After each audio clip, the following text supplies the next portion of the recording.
kayo magkagalit, ha? Pero kasi... pumunta ako kay Tita Olivia kanina.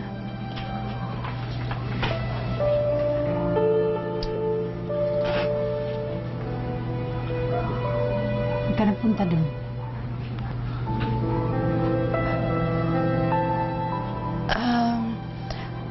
Ano po, may pinaabot lang kung ako kay Nico.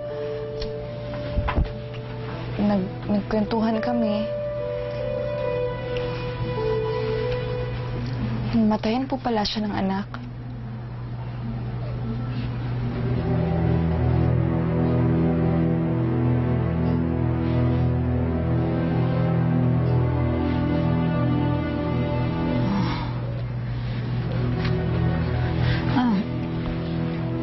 Oo. Namatay yung bata kasabay ng nanay namin.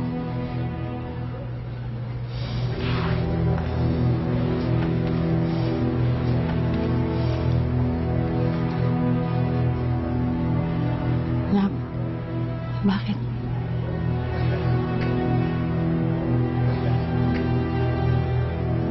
Wala lang ho.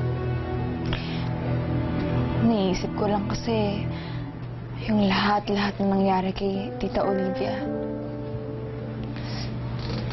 Naawa po ako sa kanya, Nay. Namatayan na nga siya ng anak. Hindi pa siya matanggap ni Jenny ngayon. Eh, kasalanan niya yun. Nay! Nay! Alam kong malaki ang galit niyo kay Tita Olivia. At siguro mali kung hilingin ko to sa inyo ngayon. Pero sana ho, dumating yung araw na magkapatawaran kayo.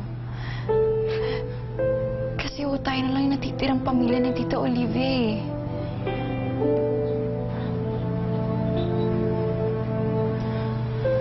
Hayaan mo na siya. Meron pa naman siya isang anak, di ba?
Ito po yung mga bagong bestsellers namin na hindi nyo pa natitikman.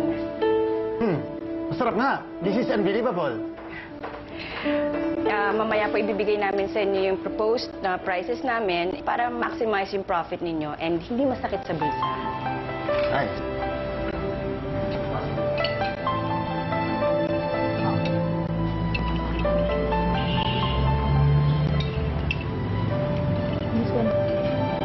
Miss?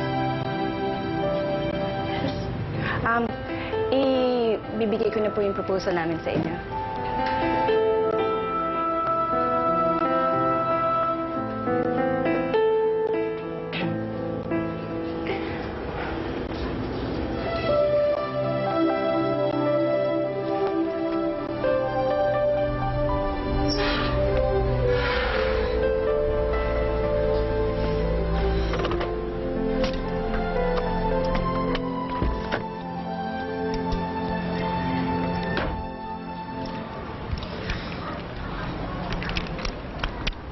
Ano, nakausap mo na ba siya? Jen, baka pwede pagbigyan mo muna si Tita Olivia.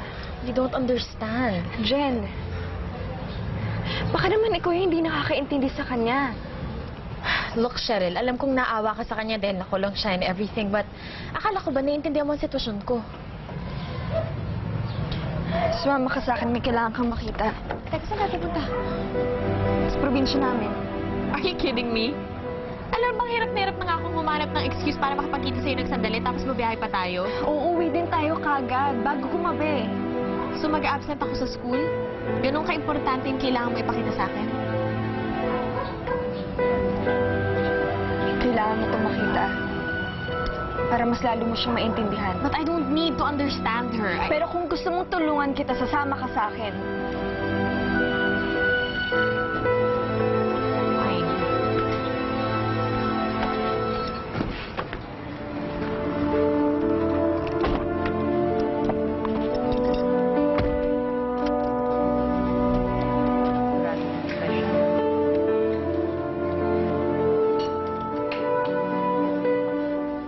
Magandang araw, Aling Olivia.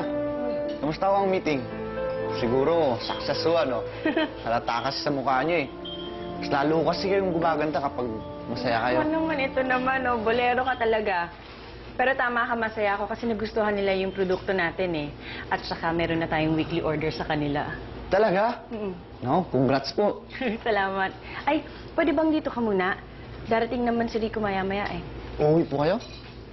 May pupuntahan lang ako, medyo malayo. Baka gabihin ako. Si Rico na yung magko-close ng shop. Yes, beautiful boss. Sige po. Salamat. Salamat.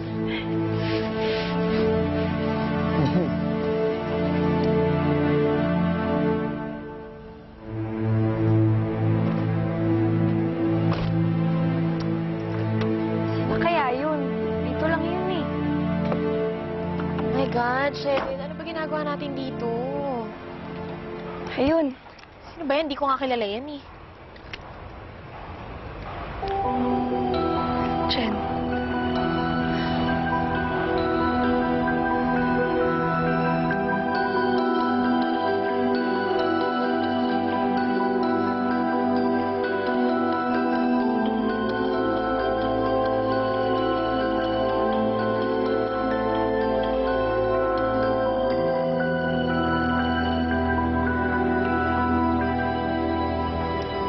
La Peña?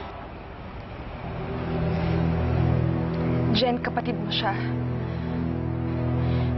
Buntis si Tita Olivia ng makulong. Pinaalaga niya sa biyaka kay nanay. Pero namatay siya sa sunog. Kasama ni Lola. Jen, ikaw na lang ang natitirang pamilya ni Tita Olivia. Si nanay, hindi na niya kaya maging kapatid kay Tita. Kasi minahal ni tatay si Tita Olivia. Pati ngayon, wala na si tatay sa kanya. Dahil hiniling ko.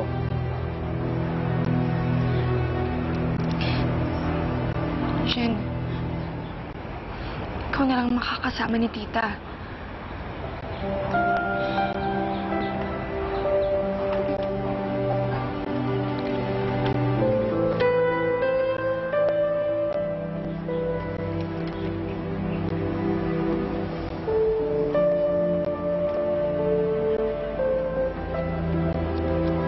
Jen, Ano ba dapat maramdaman ko? Dapat ba akong umiyak? Malungkot?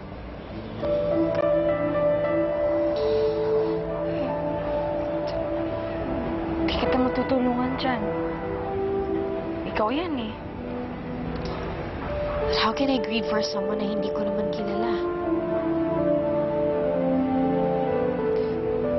Kapatid mo siya.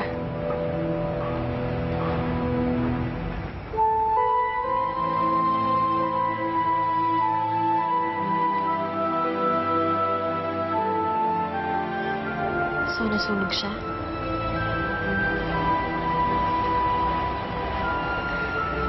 Cheryl, nak.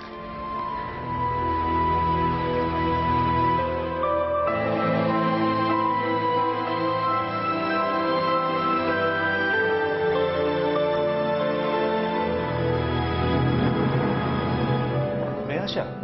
Anong ginagawa ng dalawang yan dito? Mama? Umalis kayo. Kung hindi, papahatak ko kayo dito!